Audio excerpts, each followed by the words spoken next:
Trump, with the GOP's help, increased the deficit.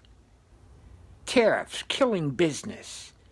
Trump lies daily. 23 indictments by Mueller. Trump hired Israel to spy on Americans.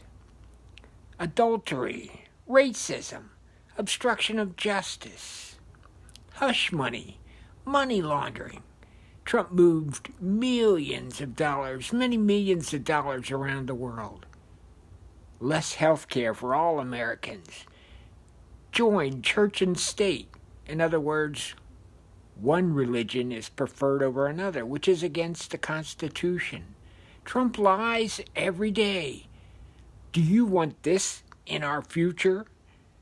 Stop Trump, the GOP. Stop Trump and the GOP.